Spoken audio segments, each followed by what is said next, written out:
sometimes my children are immensely wise and sometimes they are not.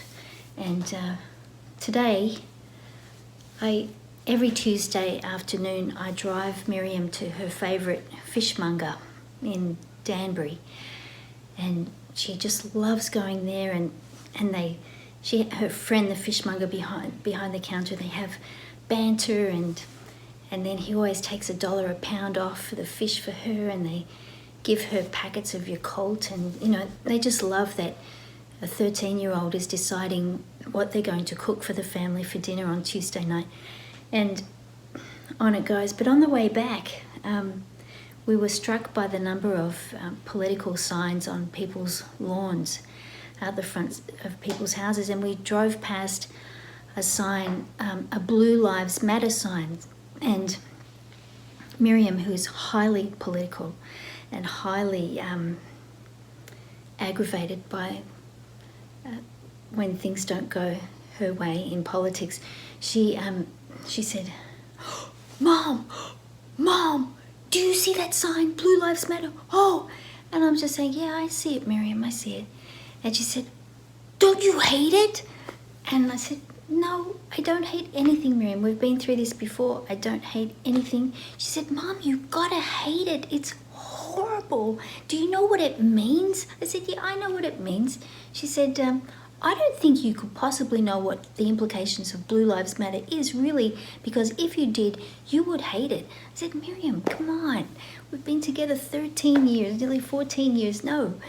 And she said, Mom, I just don't understand.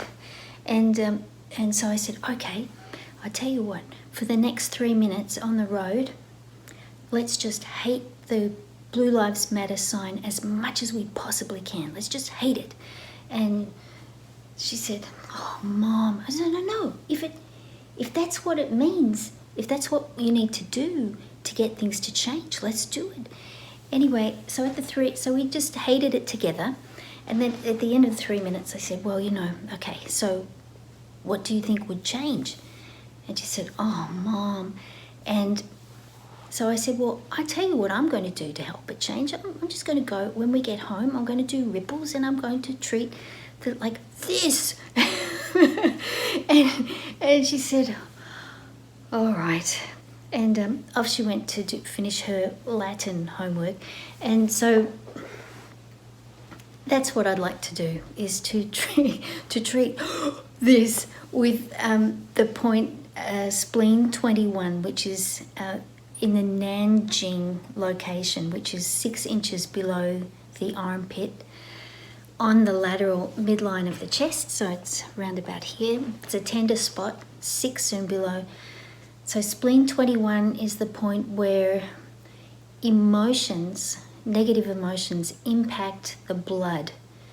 They move into the blood, and from there they affect the constitution, because of course at spleen 21 it's going to connect with Da Bao, but not the Da Bao, not the version of Da Bao, the great wrap around the chest that would drain, but the version that brings blood up into the chest and circulates it to the constitution.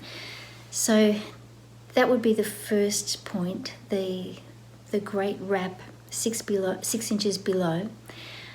And the point of that would be to clear emotions from the chest. So we could even bleed it, but I'm not really thinking about that way. And then the other point that I thought would be good to let this go would be large intestine 15, which has many, many functions, but one of the functions is to treat blood stagnation, which you can translate, of course, in classical medicine as emotional stagnation, manifesting in the arms, in order to be able to handle things better. So the ripple that we would be putting in the pond today is one of